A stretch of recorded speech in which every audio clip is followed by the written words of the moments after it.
We are very privileged to have as our guest Tom Davis, who was in the House of Representatives for 7 years, representing... 7 terms. 7 terms, rather, representing portions of Northern Virginia. He left in 2008.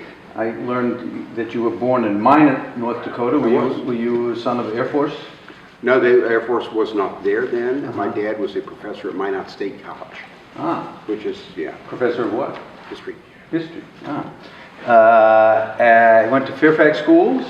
I did, but I also went to the Capitol Page schools. I was a page in the Senate for my 4 years of high school. So you got the bug early on. As he said, he went to Amherst, University of Virginia Law School. He was 14 years on the Board of Supervisor, which I think that alone qualifies you for a place in heaven, having served 14 years on the Board of Supervisors, including the chairman. I was elected to the House in 1994, which was sort of a Republican wave year. Except here. Except here in Virginia? In the urban areas of the state, it was not. And the reason was the Senate race that year was Rob and Oliver North. Ah, Oliver North. So I had to run 25 points ahead of North up here to knock off a Democratic incumbent. When Oliver North came to Fairfax, you couldn't find me with a search warrant. I mean, he was just radioactive at the top of the ticket. These guys don't know who Oliver North was, but he was He's someone... He's the NRA now. Okay, well then maybe... He worked in the Reagan White House, and he did some things that probably weren't legal. Well, he was convicted, but then they were overturned at the court level. It's a long story. But he was a controversial figure. He makes Trump look pretty mainstream, is I guess the way.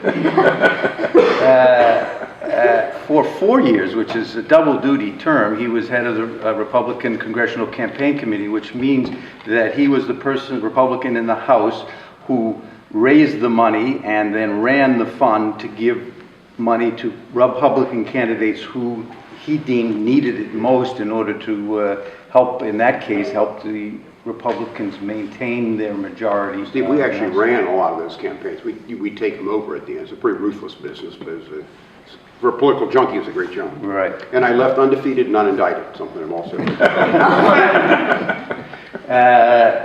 He's been on the George Mason Board of Visitors since 2013 and is the head of that, which has the title, very nice antiquated title of rector since then. So he's my boss.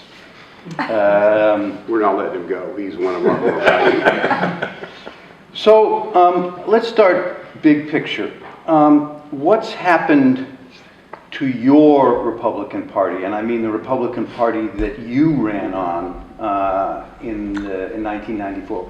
What's happened to your Republican Party in the last 20 years as you sort of look back? Yeah, well, the base has migrated basically from the country club to the country. I mean, when you just become a much more rural party. It started way back with the emphasis by both parties, by design, on social issues versus economic issues. It's not to say that economics aren't a component of the party's coalitions, but that emphasis has gradually moved the party out to rural areas. And the Obama election put an exclamation point on that, and then the Trump election put a double exclamation point. Obama drove part of the Appalachian region, those areas basically from the Democratic Party to the Republican Party. And now with Trump on trade, you look at these rural counties, white rural counties, not particularly high income or high voting overwhelmingly, at least at the presidential level. And I think it'll go down to other levels to the Republican column in urban areas, not just cities now, but even wealthy suburbs moving strongly Democratic. I put it this way: if you live in a county with a Whole Foods in it, it probably voted for Hillary Clinton. If you live in a county with a Cracker Barrel, it probably voted for Trump. And I swear this lady at a speech said, "Well, Mr. Davis, I don't mean to correct you, but don't you mean Crate and Barrel?" And I just said, "I rest my case."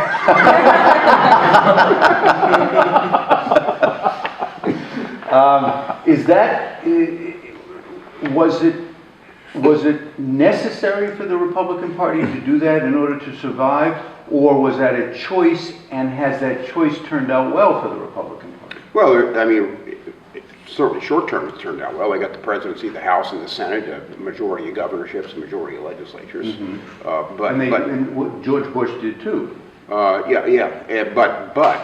But when you take a look, if this coalition were to continue, it's a loser because basically you're losing immigrants, you're losing the population centers, and your air bases in areas that are losing population. So long-term probably not a good strategy, but short-term it's good. And I always say political parties, coalitions, they're not static, they're constantly changing. So Republicans are going to have to look around for some different parts of their coalition. Did the Democrats consciously do the same thing, or did they do it because the Republicans were doing the other, or have they not followed? Well, I think they both consciously did this. I mean, for example, they take the abortion issue, which is not a big issue to me, but I had to have to dance to it.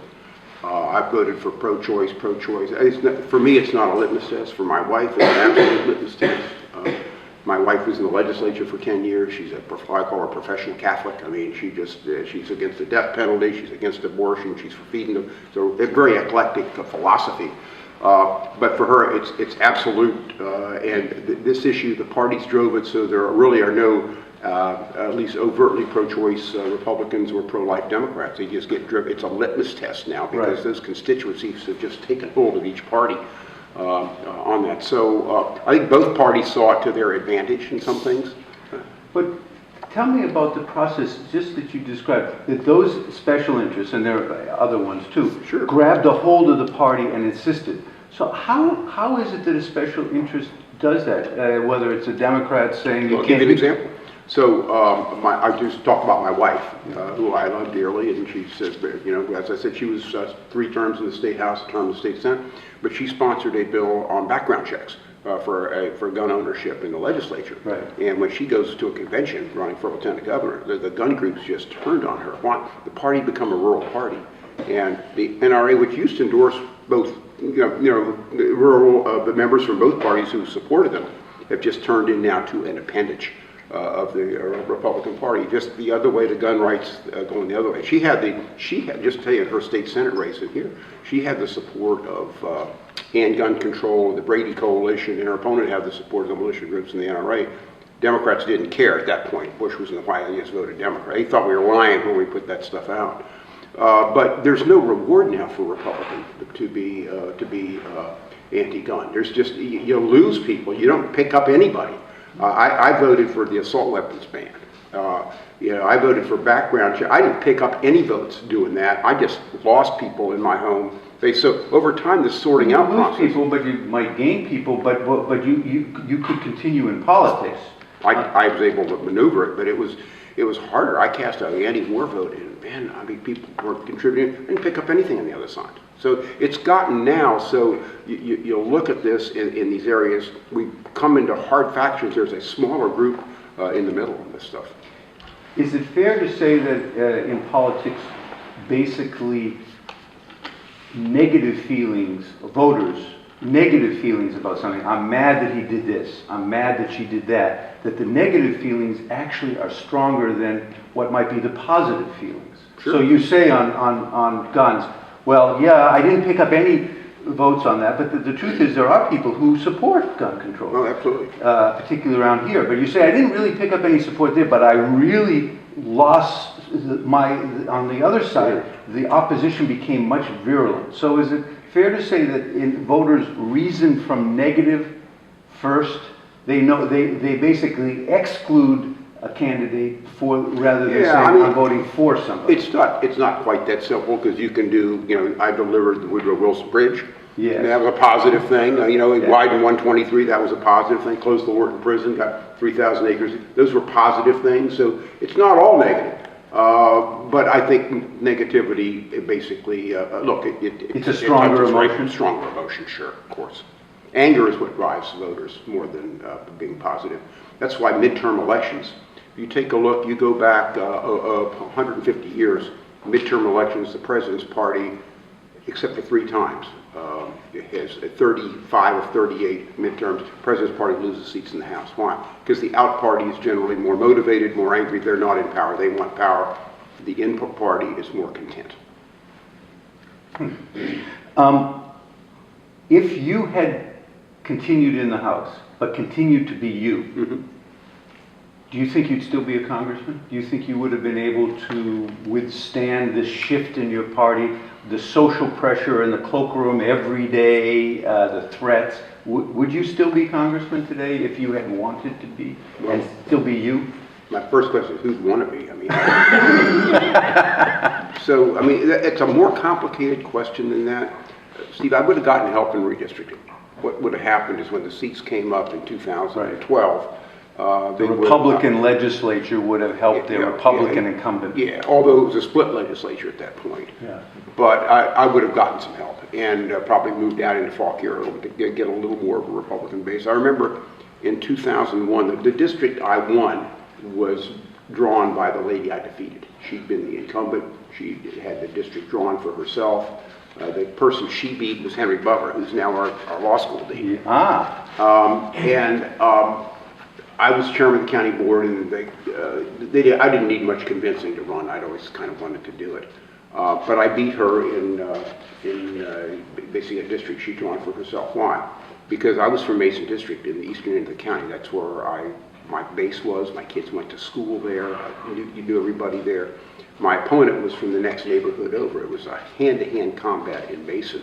Oliver North got like 26% of the vote in Mason District. And I was like 56, 57%. So it was, you could still be personal in those days. Nowadays, politics is no longer local. It's nationalized. It's parliamentary behavior. People are walking out and they're voting their party, they're voting their tribe. And personalities, they're not irrelevant, but they have a lot less to do with how people vote than they used to. The problem with that is when people get elected, so voters are behaving like it's a parliamentary system. Of course, we're not a parliamentary system, we're a balance of power system. Congress was supposed to be an independent branch, but now the president's party is just an appendage of the executive branch, and the minority party is no longer the minority party, where they're a minority shareholder that can offer perfecting amendments and mitigate the effects of bad legislation. They're the opposition party, and they're no to everything. And that's the way this has evolved over the last 20 years. It didn't used to be that. No, it did not used to be, and I dreaded that. I saw it coming. It was just like, this is not where for a guy like me, who likes to make up their own mind, that's not a place you want to be. So could I have survived? I think you can always survive if you want to prostitute yourself and vote the way you have to do that, if that's why you want to be in office. I remember TARP. You remember TARP? I don't know where you came down on that. I remember it. I voted for it. I was a whip for TARP. I don't know if that's bad or good as far as you're concerned. No, I was supportive. Yeah, I was a whip for TARP. I thought, I didn't like it, but it was, I mean, it went against everything I basically believed economically, but we were in dire straits, and so I think you had to do it. I remember I kept whipping a guy in the back room, and he said, man, I hope this thing passes. I said, oh, great, we got you down as an A. He says, well, I'm not voting for it. So what, you just told me you hope it passes? Yeah, this has got to pass. The country needs it. He says, but I ain't voting for it. You vote for this, Davis. I could never explain this. He said, why are you here? If you can't take a tough vote, why are you here? You think this is that great a job because you get a parking space and you get an office? I mean, you know, I can tell you it ain't that great now that I've been out in the private sector and made a few $1 million. It's a lot different. And so, but yeah, that's the mentality. Your report card is getting elected. Nobody likes to go out a loser, right? But this is what's so curious to me. These guys who don't like their job, in many ways, they have to spend all their time raising money. They have to do what they're told by the leadership, or they just get hammered. They'd rather use their own judgment. They have the power to change this, and yet they don't change it. Why don't the people who don't like it and have the power to change it don't change it? Well, it's a couple things. One is, for most members, the only election that counts is the primary election. The general election is just nothing but a constitutional formality. And so you cater to your primary voters. They're the ones that elect you. Now, I was in a district where no other Republican was going to win it. So they cut me some slack on that. And in Virginia, you got conventions, not primaries. And I went through a couple of conventions where they went after me, and we crushed them. And so and took out the party leadership. And so they said, all right. So we kind of made a deal. We let them run the party. They'd nominate me. And it was kind of my party committee, I bought them a headquarters here in Fairfax, $650,000 for my campaign funds.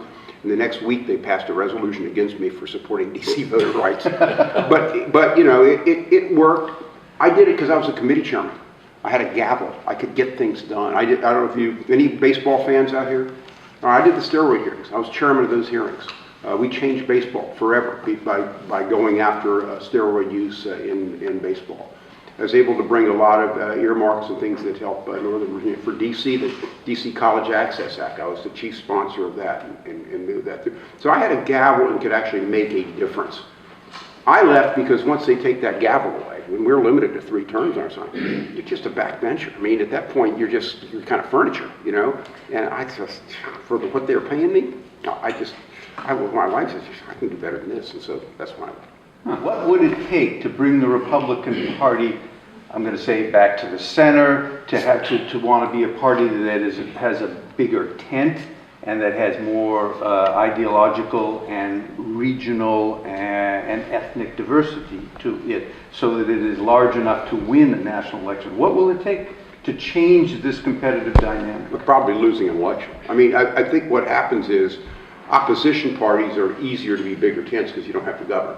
Anybody that's got a grievance against the regime, they can focus to that opposition party. But governing is a lot harder. You have to make choices, and you have elements of the coalition that get disappointed. So we're a great out party. We're great at criticizing the other guy, but we found out that governance isn't so good. I'll give you an example. The Tea Party came up in 2010, 2012. What was their big issue? Big issue was the deficit, right? The deficit. We get in power. Right. That's the first casualty, right, because you have to make room for tax cuts and everything else. And so it's, look, there's a lot of contradictions and hypocrisy in this business, but governing is tough. It's a tough business. And neither party is particularly good at governing, and therefore the opposition moves to the other party. There are a swath of independent voters that don't trust either party, and they tend to use midterms as a chance to put a check on the president rather than giving him a blank check. And that's the dilemma the Republicans face this midterm. And that's why, by the way, the dilemma Obama faced in 2 midterms, which were disastrous for the Democrats. Let's focus a little more on Virginia for a moment. You frequently point out that Republicans haven't won a statewide race in Virginia since 2009. Correct. That's governor, attorney general, and senator. Why has that happened? What's that about? Well, part of it's candidate selection. I mean, 2013, I think, was a set-up year for Republicans. Obama's still in office. He's very unpopular. But they nominated Ken Cuccinelli, and they put a lieutenant governor candidate up there. He knocked my wife out, E.W. Jackson, who would be just mocking a lot of, I mean, very polarizing person. Mm-hmm. I'll just put it that way. And that was done at a convention rather than done at a convention. Now, for those who think they're racist elements, E.W. Jackson was an African American, graduate of Harvard Law School. It's not race. Race is a small piece of a whole olio of complex social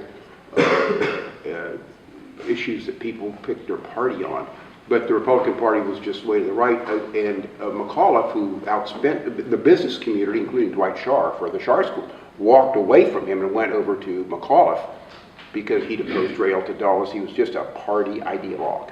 And so the Democrats were able to win that. I think under ordinary circumstances, if the party nominated a mammal, they would have won the race. but they nominated people that were just way outside of the mainstream and lost it. And since that time, I think that if Hillary Clinton were in the White House, Republicans may well have won the governorship, because you get these folks that just are unhappy with whoever's in. But with Trump in the White House, Trump does not appeal to urban areas, to educated voters. That's not his appeal. It's not his language. And so it's made it very difficult. Will the Republicans be back? Sure. This state, if you nominate good candidates under the right conditions, you can come back. They almost beat Mark Warner for re-election in a Republican wage year 2014. Mm-hmm. So I think it's close enough they'll come back, but they've got to nominate candidates that can connect to areas like this, which are the fast-growing parts of the state. Republicans don't just have a problem in Fairfax and Prince William and Loudoun. They have a problem in Henrico, Chesterfield County, Virginia Beach. These areas used to be Republican bastions, suburban, white collar. People say it's changed demographics, maybe, but I think it's the issue matrix has changed. The more you focus on these hard cultural issues in these areas with a lot of cultural diversity, people just push the mute button. And how much of it do you attribute to the fact that for those statewide races, which is, by the way, not the case of congressional races, I think, that you get your nominee from a convention as opposed to a statewide primary? Well, conventions are the true believers of the true believers. I mean, what person in their right mind wants to go down and spend 2 days in Richmond nominating a candidate and sits there for 8 hours through 6 ballots to nominate somebody? I mean, So anyone can go to a convention? Anybody can basically go under our rules, yeah. Look, I would like to say this. Liberals and conservatives have passion. Moderates have lives. And so the rest of us are out there on Saturday, you're mowing the lawn, you're going to your kid's soccer game, and you walk through this, and it's not a real representative group. Jean Marie had enough people signed up. That's for the his wife, convention. Jean Marie. She had people signed up, but to get them to go on a rainy Saturday morning, busloads, it's very, very difficult to just motivate them. And the opposition, these VW, they were there the night before, they were sitting there praying before they voted and everything else, and they're true believers. So why don't the elders of the party, which would be probably the elected representatives, get together and say, we're going back to a primary? Well, they did. So they did. And here's the problem, is in that interim period, a lot of people who are self-identified Republicans just kind of said, I don't think I'm there anymore. So Gillespie won the primary against Corey Stewart by a very narrow margin. This time Corey Stewart walks off with it. It's just the people who participate. You've got a lot of people in my neighborhood and the like who are, they all voted for me. They were, I would say, higher income, higher educated Republican. And right now they've just kind of walked away from things. They're not Democrats, but they're voting Democratic right now because they don't see it. Right. So you have to have somebody that excites these people. And Republicans are unlikely to nominate somebody that excites that group because it's kind of the opposite of where their base is right now. Do you think that, this is just my idea, that one of the things that may change the dynamic in politics, but what he describes in the Republican Party is the same in the Democratic Party. It works the same way in terms of the more extreme groups having got control of true believers, yeah. True believers. That smart, good people who get elected and want to govern will basically, after they become an incumbent and get the advantages of incumbency, declare themselves to be independent so they don't have to run in a primary, and use their higher visibility and their fundraising capability and the fact that they're going to be opposed by two people who will split the opposition, run as an independent like Lisa Murkowski did in Alaska, and Jeff Flake could have done in Arizona. But would that be a good strategy going forward for someone like yourself if you wanted to stay around? So we did have an independent senator from Virginia for several terms, Harry Byrd. And, yes. Yeah, and Byrd found out he couldn't win a Democratic primary. After the Voting Rights Act, he almost got knocked off in '66. So in '70, when his term came up, he only had a 4-year term because it was a special election. He figured he couldn't win a Democratic primary. He didn't want to become a Republican yet, but he'd pick up a lot of Republican votes, and he ran as an independent. And he was able to survive because the Republicans didn't put anybody real strong up against him. Democrats ran a liberal who the state at that point was not going to vote for somebody, and he was able to survive. Angus King in Maine, who's a Virginia guy, UVA Law School. That's right. From Alexandria, was independent governor in Maine, and now runs as an independent. Basically votes Democratic on 90% of the issues. Bernie Sanders, independent. So if you're strong enough personality, I think you can overcome that, and you have your fundraising mechanisms, but it's harder and harder to do that. Having said that, I'm not sure, as the parties are weakened now by campaign finance reform and the like, that you're not going to see, you could see more of it. I think it's possible. Explain what you just said, that campaign finance reform is gone.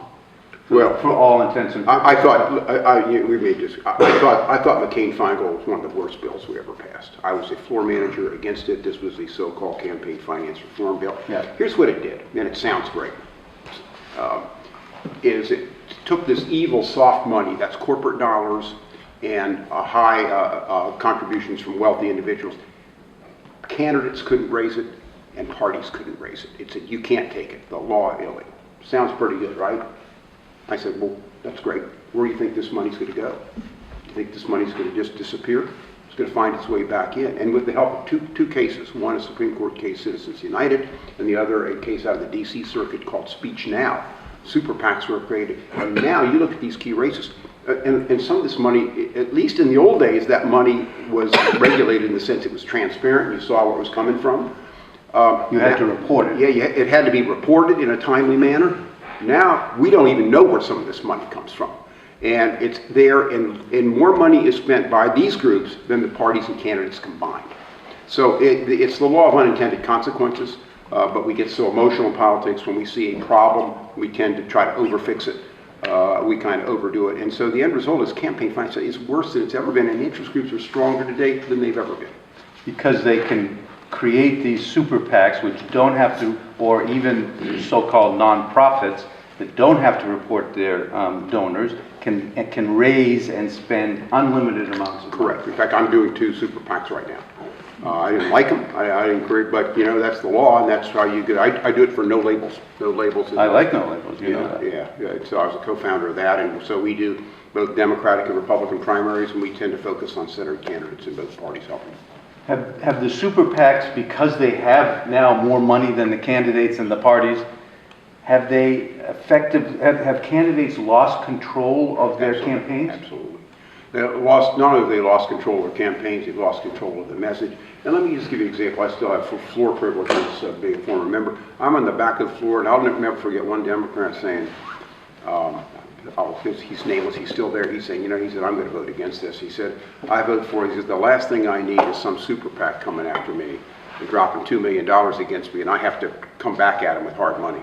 Because what you see of the super PAC money is basically right and left. No labels is the exception. But right. A lot of this super PAC money is right and left. So money has moved away from the political parties, which have been a centering force in this country for 200 years because they have to compete, out to the wings. The districts are no longer centered districts. They are, most of them, safely Republican or Democrat, the primary. So the districts have moved from centered competitive districts out to the wings. And then finally, how about the media? Where do you get objective media anymore? I mean, it started in 1986. You're killing me, Tom. Present company accepted. Now I'm covering it. But think of it this way. 1986, the Federal Communications Commission decides to do away with something called the Fairness Doctrine. This was the Equal Time Doctrine. Some radio station owners said, hey, we don't have to show both sides anymore. And talk radio is playing up. Rush Limbaugh, Rachel Maddow, these people came. So people tune in every day, they hear what they want to hear. That was replicated with cable news. Started with Fox, moving on the right, and then MSNBC. You ever watch them both on the same night? You'd never know it was the same country. Yeah, different planets. These are business models, friends. This is not news, this is business models. Or it is, I shouldn't say it's not news because you have some good people, I know them, I do the shows occasionally, but these are successful business models, but people tune in to get their worldviews validated.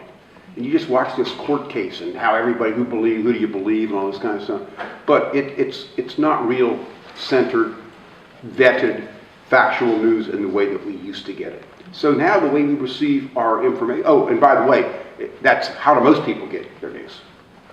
You don't get it off of cable, right? Get it right here. We call the crap to content ratio coming over the internet is just exceptionally high. There is no vetting here.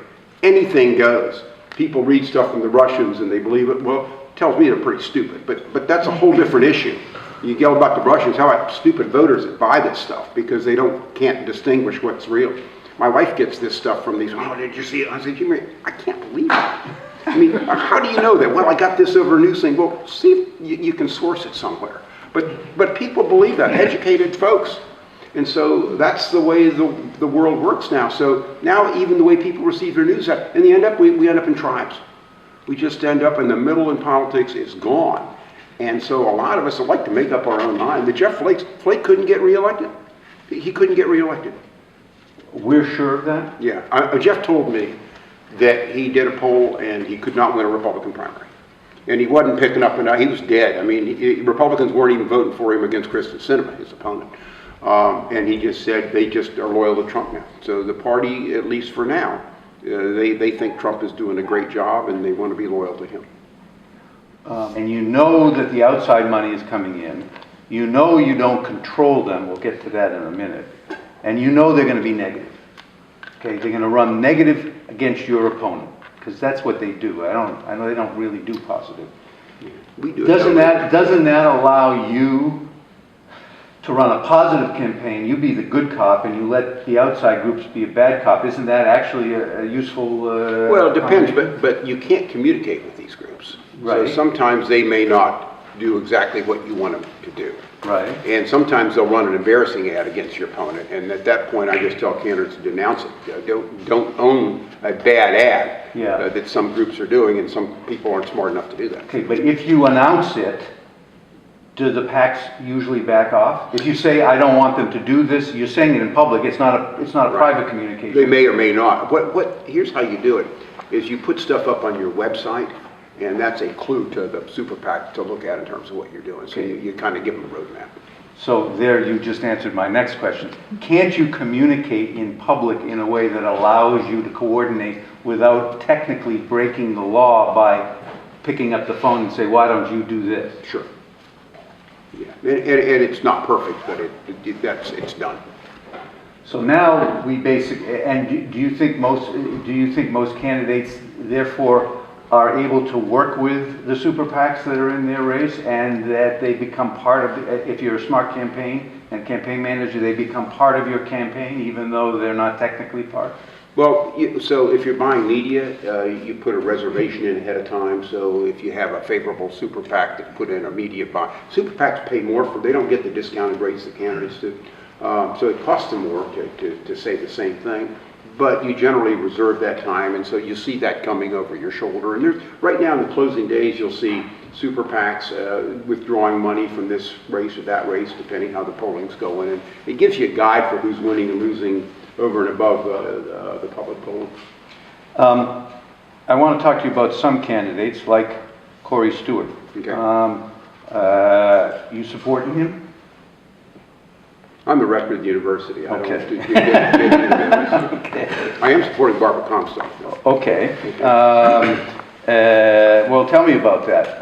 Let me just say, the university has a strong affiliation with Kane. His wife is a deaner. He's been very, very helpful for the university. Yes, and she came and talked in that seat. And whatever I might think privately, your vote is private stuff. I would not do anything to discredit the contributions he's made here to the university, which are significant. Okay. Let's talk about Barbara Comstock. I'm, as these students will tell you, I'm sort of fascinated by her because I think she runs such silly campaigns. She never says anything. Safest way to go. Well, it may be the safest way to go, except if you happen to be a Republican in this district with a president like she's got. Why doesn't she separate herself from him, particularly on things like Obamacare and... Well, she did. She did not vote to repeal, and the vote that counted. She didn't vote for the Republican plan to repeal Obamacare. Yeah. But she doesn't seem to wear that as a badge of honor. Well, she had a primary. Her opponent was, in my opinion, a little goofy, but he got 40% of the vote. And I think had she been, had some money come into this district to take her down in primary, they might have been able to do that. Remember, part of this district goes out to Winchester and Frederick County and Clark County, where you have a Republican primary elected that's very, very conservative. And in fact, as you track that primary vote, that's where she was losing it, is the further out you go. Again, Republican base migrating from the country club to the country. The more rural you got, the worse she did. Mm-hmm. She obviously, in a midterm election, where turnout is tantamount. Remember, midterms are all about who shows up. The enthusiasm has been on the side of the out party, which is the Democratic Party right now. And so she needs those voters and not turn those voters off. to try to equalize the turnout model. So it's a delicate balance for her. Because she didn't show up to be with Corey Stewart at a Fairfax County event recently. She stayed away from that the way you would have, you said I would have stayed away from some other things. North, yeah. Well, Stewart, although he's from Prince William County, I think he's made some remarks that probably don't play with the mainstream in Fairfax. It certainly plays with an element up here. I think Stewart's going to do better than people think he's going to do, but I don't think he's competitive. Would she appear with Stewart at a Prince William County? No, she's not going to get tagged with that. Okay, so she's in middle. Neither would she appear with Donald Trump. He came into Leesburg in 2016, the rally, the Sunday night before the election. She was nowhere to be seen. Okay, well, isn't she sort of in no man's land? I think she's trying to be her own person as best she can, but it's, you know, look, Carlos Carbella is another Republican from a district in southern Florida. I saw Carlos the other night. He's running in public polls 10 points ahead in a district where Hillary Clinton did even better than she did up in this district. I said, Carlos, how are the Trump people treating you? And this is what he said. He said, well, Tom, he said, look, even the Trump people know he's a little nuts, so when I say something, they give me a little bit of a pass. So that's what he said. I think Barbara probably do the same thing past her primary. But she has to decide how to best navigate that herself and to be effective. I think, you know, as the feds get their pay raise and that kind of stuff, she'll get some credit by not being overly denouncing Trump, and get some credit that way. If she went the other way, you may not get it. So she's in a tough situation. Voters don't view those things as strategically. Voters kind of view, are you with this or against it? And they take a much more simplistic view. Yeah, well, so is. Is it your impression that your old organization, the Republican Campaign Committee, have they basically cut her loose? I don't think they've made a decision yet on that. They are clearly monitored. They tell me they think she can still win. I mean, privately as well. Both times she's run ahead of the polling, just so you know. Okay. And she's run better than people have expected. What's her message? You say you support her, and you're a pretty keen follower of these things. So what's her message? As you understand it, what's her message? Well, I think her message is you could take care of the people here in Northern Virginia. You could take care of us in terms of, you know, the taxes, economic regulation is basic economic messages. She's pro-life, she's Catholic and pro-life, which is not a huge issue. On guns, she's endorsed by the NRA, which is almost, you know, and that, again, so she's, I think, basically a conventional Republican. But by and large, she's going to protect my pocketbook. Is she trying to localize the race? Well, she's trying to, but you don't have earmarks anymore. In those days, see, I had earmarks. Earmarks are appropriations that project designations. In the appropriations bill, you will spend X amount of money to do this in this district. By the way, it's constitutionally the House's responsibility because money bills originate in the House. So constitutionally, the House has punted their power by giving up earmarks. Secondly, earmarks give everybody skin in the game. You try to get to yes if you've got a bridge or an intersection, right, in a bill, as opposed to having nothing in it. The default vote now is no. The default vote can be, well, look what I got for it. And it's a good way to try to, it's the glue that can put a package together. Mm-hmm. And third, it allows members to personalize their districts in a way they couldn't otherwise. But the Republicans, basically reacting to a couple people that abused the earmarks, saying that's some defense appropriations, did away with earmarks. I think it's a stupid decision. I think it was wrong for 100 reasons, and they didn't bring it back, and that now it doesn't protect their members. But more importantly, it makes it harder for bills to pass. I did earmarks on the county board here. I remember going to Ernie Berger, who was an arch conservative from Drainsville District. I said, Ernie, I got two budgets here. I got one with the Great Falls Library, and I got one without it. You know, he was yes. Okay, so that's how you handle it. If you read about Lincoln was great. It's how he got a lot of stuff done. That's what motivates people. Now the purists look at this down like it's politics, but somebody earmarks it somewhere along the line. You want some faceless government bureaucrat earmarking it, or do you want to have the people that, if you don't like them, you can not elect them earmarking it if it's transparent? So I was in favor of earmarks, and she doesn't have that, so it makes it a lot harder for her.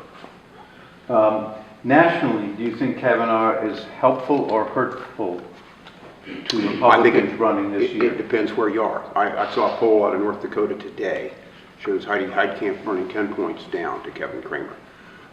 So in North Dakota, West Virginia, probably Missouri, in those states, I think he's a help to parties. I think Democrats who vote no there are going to be hurt by it.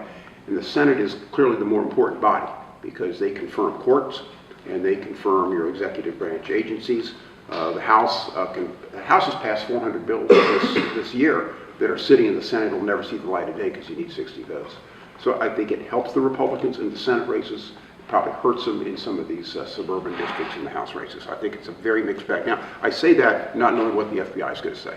Right. I don't know what the FBI is going to come up with. If I assume if it's a he said, she said, that it goes the nomination goes through, and probably Joe Manchin votes for it, because right now he's sitting up about 6-8 points ahead, but he's well under 50%, which is a danger point for any incumbent.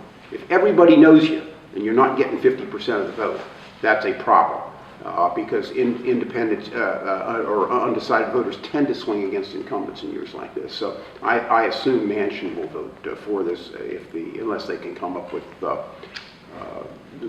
some evidence to support the accuser. Why didn't Claire McCaskill stay neutral? Why did she? McCaskill has a different constituency. She has a huge black population in Kansas City and St. Louis, and she needs a big turnout. Hillary Clinton carried 3 counties in Missouri. Jackson, Kansas City, St. Louis City, St. Louis County, and then Columbia, which is where the state university is. That's it. Lost everything else. But for her, she needs a big turnout out of those areas, and then and voting against that really demobilizes her base. So I think for her and for Donnelly in Indiana, the same way. When you take a look at Lake County and Gary, those areas, and Indianapolis, and again, Bloomington, which is Monroe County, these are areas where he needs big turnouts, and they need to get their turnout out. I think that's the difference. Heitkamp doesn't have that. North Dakota doesn't have any of that. Right. Got a couple Indian reservations, but there's really no Democratic base vote in North Dakota. So there's no base to energize. Right. Not a huge base to energize. Obama and Clinton both lost every county in West Virginia. There aren't any Democrats left there.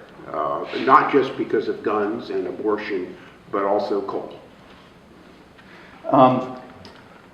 What do people misunderstand about politics and politicians? What's the one thing that you find sort of curious that they don't get about people like you? Well, first of all, I think most of the people I know in politics are there for the right reasons. They want to they're as frustrated as you are sometimes, but if you're not elected, you can't get anything done. So I think people used to say, I'm paying your salary.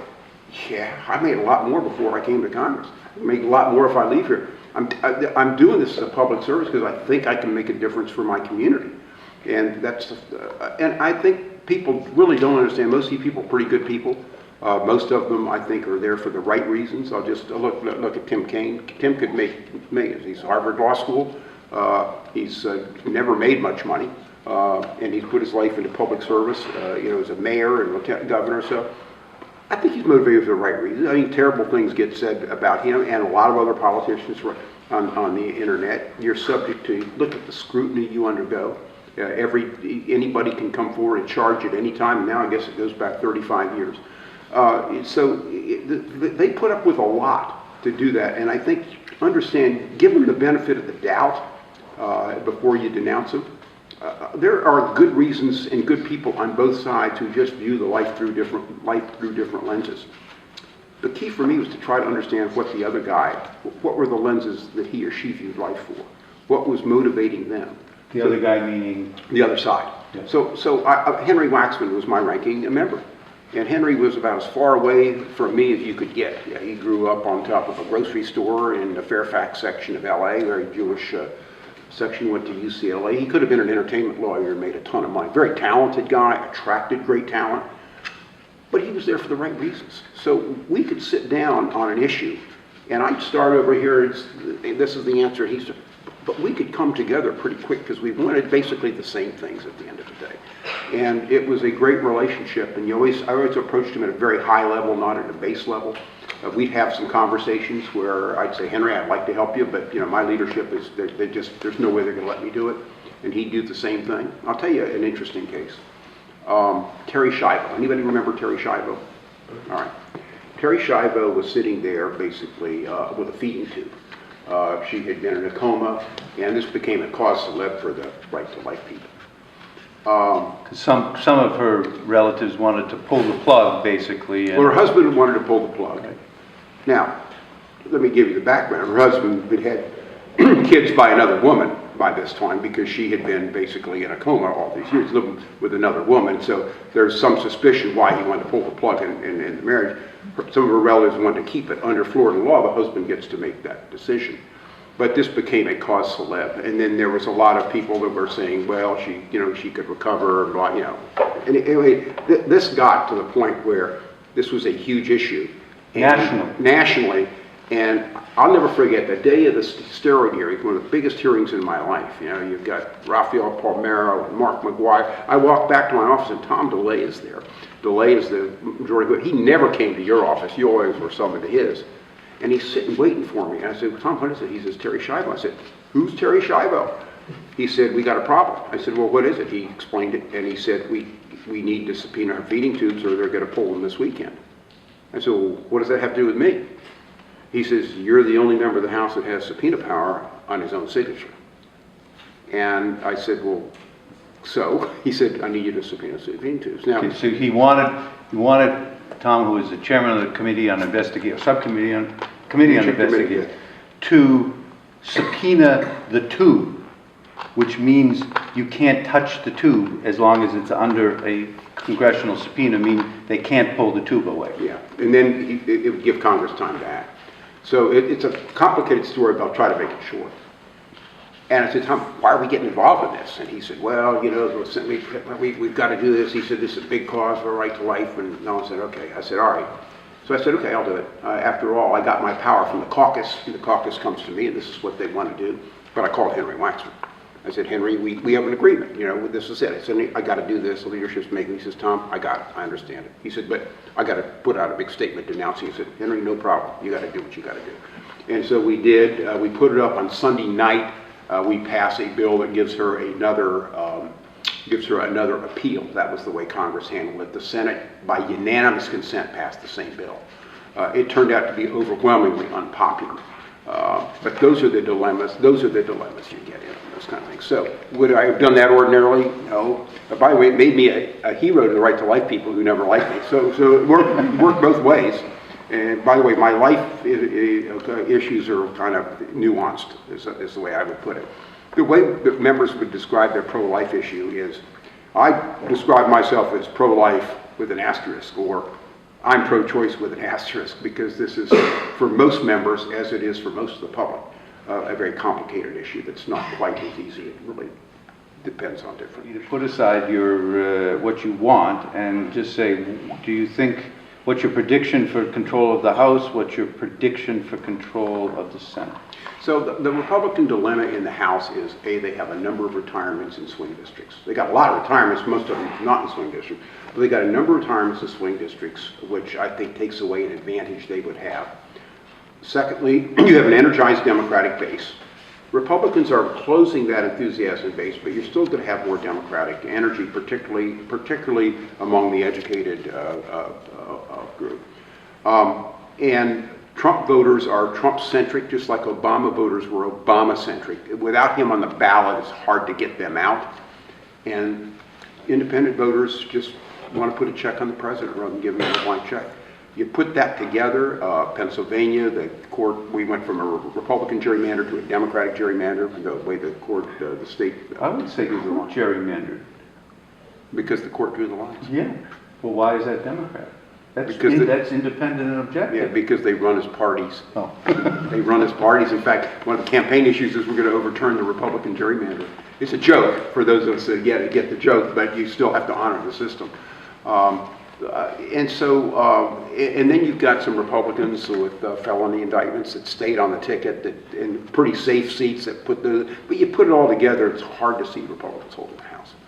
And we just don't know. They know a wave is coming in. We don't know how big that wave is going to be on Election Day, but it ought to be enough to get them 23 seats. And what about in the Senate? I think it's very hard for the Democrats to take. I mean, I just look at the North Dakota. Heidi Heitkamp's been behind all summer. So I think she probably goes down. Yeah. And that makes the... And if one more Democrat goes down, that's it? So I would look at it this, I'll go see. Democrats would then need to pick up 3 seats. I think Arizona and Nevada are good shots for them. They're not sure shots. I think they're very close races. Yeah. But they clearly are in competition in those seats.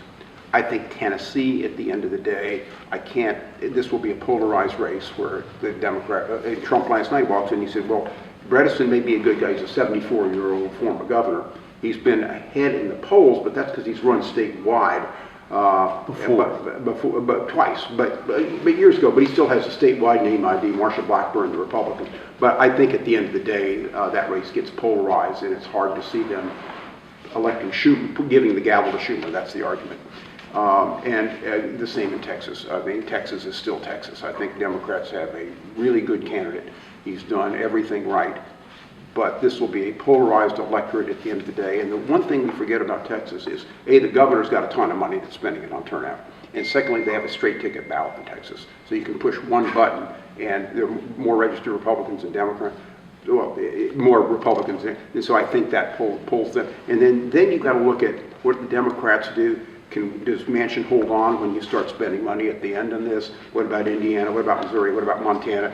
And even New Jersey, where you have a Democrat that got together and a hung jury, has all other ethics issues, bipartisan Senate issues running close. It's just hard for me to see him taking the Senate. Not impossible, but I think it's uphill. The Senate is far more important because the new governance model, just so we understand it, when the Republicans took the House in 2010, Obama's legislative days were over. So he said, I'm still going to fulfill my mandate. And so he went through executive order and regulation to try to make these changes.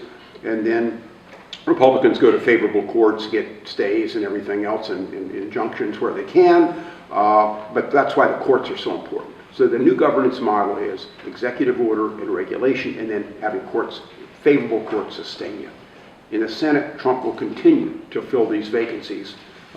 What the Democrats are able to do, they were the ones who changed the filibuster numbers for the undercourts from 60 votes to 50 votes, something they probably now regret. Republicans and said, well, if you did it for the other courts, we do it for the Supreme Court.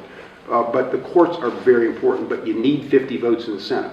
Without that, you don't have it. So the Senate is by far the more important body in this day and age. You want to make a prediction about David Bratt? It's a very, very close race.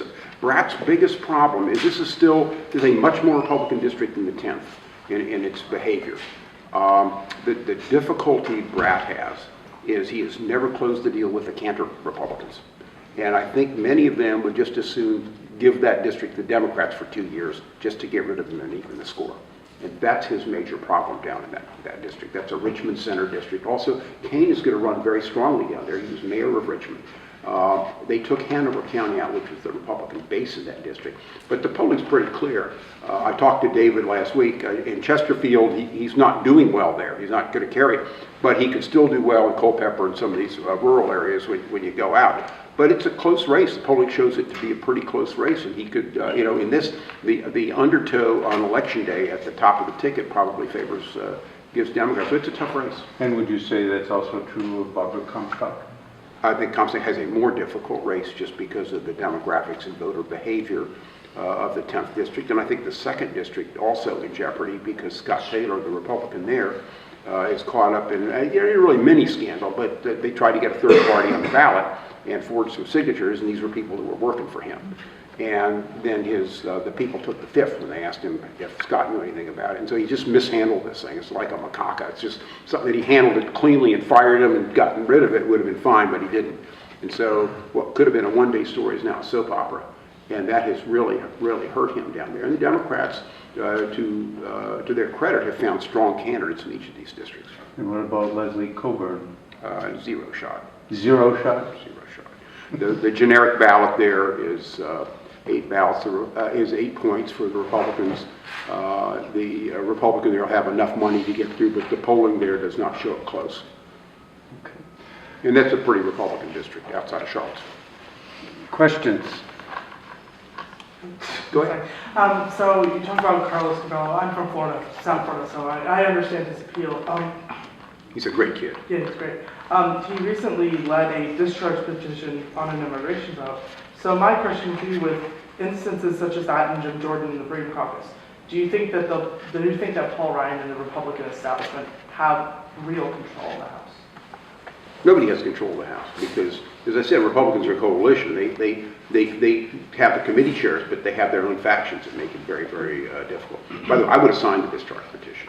On immigration immigration and trade, I would be very opposed to what Trump is doing. Well, did Barbara Comstock sign it? No, she did not. And I urged her to sign it. She said, no, they're going to take care of it, otherwise they'll bring the vote to the floor. But as you can see, nothing's happened. So I think that's a problem for her in the district. The ethnic voters in this district, particularly Koreans, Vietnamese, Salvadorians, very loyal. I mean, I had the president of El Salvador, who's an Amherst guy, come up and do an event for me, on that. And we did, my ethnic voters were loyal. In 06, George Allen gets 42% in my district and is reelected. I was down at 56%, which is my lowest reelect ever. But these ethnic voters, they're loyal. And I just think Republicans make a huge mistake in ignoring them. They are basically Republicans. They're entrepreneurial. They come to this country not for a handout, but for the freedom and opportunity we offer. And then what happens? You go out on immigration and they're just crazy. Immigration's the lifeblood of the country, for heaven's sakes. So that's how I feel about it. But my economics are very different from Steve, so that's why I'm Republican. Yeah, sure. Fun fact, because you were actually my first representative, because I grew up here in this district. I was born in 1999, actually, fun fact. And if I remember correctly, what was it, about 2008, I think? I believe you voted to override one of Bush's vetoes for a Medicare, what was it, some sort of Medicare expansion bill? What was that like? Well, I'm my own guy. I owed my people in this district. That was my constituency. Yeah. And so I was very independent. I knew my district well. I knew who I was very well. So I opposed my party on a lot of issues. But I would rather give the gavel to our guys than to the other side. That's basically it. I just said, look, you got 2 dysfunctional parties in this country. You want to get ahead, you're better off joining one of them. And Republicans basically, I think, were more representative of where I was and where I am than the Democratic Party. But I cast a lot of votes different. DC voter rights. I was the sponsor of DC voter rights. I got 23 Republicans to support it. Obviously, a heavy Democratic city. You know, they said, well, Davis, you're a campaign chairman, you want to give him a vote, blah, blah, blah. But I said, it's a capital free world. You know, we're bringing democracy to Baghdad, we're bringing democracy to Kabul, and you don't want to give it to the capital city. 2 of the Republicans, 2 of the 23 Republicans voted with me, Paul Ryan, Mike Pence. But I was I was my own guy. And I think people up here, even in a bad year, recognize that I wasn't just the package. They ran my first term in Congress, they ran an article saying a freshman, but not in the fold. You had a lot of conservative freshmen came in, and I was, from day one, having been chairman of the county board, a little bit different from some of the others. I remember talking to one of our guys, Longley from Maine. His father had been an independent governor. And saying, why are you Republican? He said, well, it's really easy, but I'm pro-life and I'm pro-gun. Yeah. Maybe I'm not in the right place. I don't know where you are on that stuff, because those weren't the issues that motivated me. I had to dance to them. I had to figure out where I was going to be on that, but those weren't the issues that really they weren't going to elect me, but it wasn't where I was. Your basic analysis of Trump is that there are some people who are supporting him because of their economically discontent. But your basic argument is that it's more of a sort of values, culture, geography coalition than it is the coalition of the forgotten Americans in terms of economics. Well, I think we talk about forgotten Americans, you've got to separate it by race. I mean, it's a conversation none of us like to have. Yep. But race is still a huge component of people's political identification. It's not new, it's been this way for a long time, but it's very, very... So his is the Trump Republican Party is the white party. It is basically a much whiter party than the Democratic Party. But particularly when you talk about forgotten Americans, the poorest district in the country is a district in the South Bronx, represented by Joe Serrano. The second poorest district is a Republican district in Kentucky, represented by the former chairman of the Appropriations Committee. So, you know, West Baltimore and Appalachia have a lot of problems, systemic poverty, intergenerational poverty, these kind of issues, but they view victimization and why they're there completely differently. And it's a lot of it is just, you know, looking at through the lenses they look at this stuff has to do with racial identities. I don't think anybody's a racist. I'm not trying to say. I just say people look at their station in life very differently, and they have different culprits. In one case, it may be racism. In another case, it may be immigrants. I mean, who knows? But it's very different. But that's part of the coalition. Yeah. Okay. Do you think the Republicans are ever going to be able to come up with a health care plan? Well, what do you mean by health care plan? Nationalized health care now? I mean, A replacement to Obamacare. Well, I think, yeah, I think they did come up with they did come up with a plan. It wasn't, nothing that's perfect, but neither is Obamacare perfect. If you look at Obamacare and the premiums rising over time, there's a lot of issues that remain with that. So the answer is, yeah, it may not be something you like, but here's the problem. When you start nationalizing health care, where's your allocation of resources? I mean, 80% of what government does is you get money from one group and you give it to another. Okay, you take money and you give it away. So on the tax bill, what did the Republicans do? They rewarded their base. And if you're in a high tax state, they said, we got $1 trillion in offsets. We're not going to let you deduct your state income tax, and they've set it really high, as 12%. And so that's the way this business goes. The blue states get punished, and red states, Texas, Florida, have no income tax. You really get rewarded under that plan. The same thing with the allocation of resources. If you want to spend money on defense, we have interest rates rising, which means that the debt, which is significant, is going to become more and more a greater component of the equation in terms of how we spend our money. If you want to spend it on health care, then you can't do other things. My theory is simply this, that we spend too much money basically on rewarding retirees. Medicare, Medicaid, a good chunk of that is nursing homes, pensions, the debt service. You put all that together, that's well over half the budget. It's closer to 2/3 of the budget, basically spent on old people. That's money we can't spend on education, we can't spend on research and development, we can't spend on infrastructure. That's the General Motors model. The General Motors, why did General Motors have a problem? Because the first, what was it, $3,000 of a car costs went to pay the health care of retirees. And you couldn't compete with Toyota with that.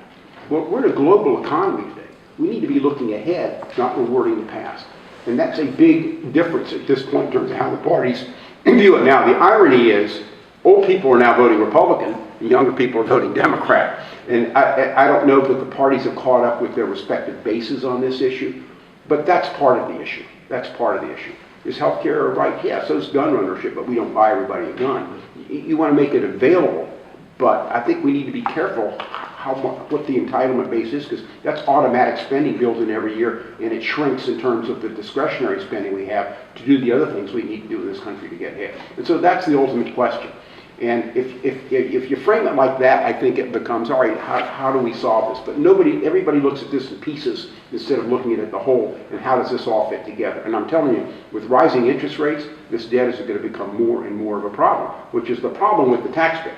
is it's a nice sugar high today, and you get a little bit, but long term, that $1 trillion or whatever it is that's going to cost, you can have to pay interest on that that's rising. And it's masked, it's been masked over the Obama years and masked today, but those interest rates are coming up. So you just said something, old people have migrated to the Republican Party. Why do you think that is? The Democratic Party has always, been there, staunchly defending Social Security and Medicare. Every time Nancy Pelosi opens her mouth, she says that. How is it that the Democrats lost old people? It's the reason the people are voting. It's culture. It's not culture. They're old school. And all these cultural changes around them, they feel threatens their status. People are voting their cultural preference, not their economic preference. And I'll give you a story. One of the new young Turk Democrats, one man, he said, Pelosi came back and she said, I just saved Medicare. The guy says, saving Medicare? That's helping those guys. What are you doing for these young people? What do you do? So it's this new generation of Democrats understands the changing coalitions. They do. Yeah, but the old school, going back to the New Deal, those are slow terrain. Okay, so let's you and I both make a prediction. You go first, though. What happens to Nancy Pelosi if the Democrats take the House? What happens in the ensuing 2 years?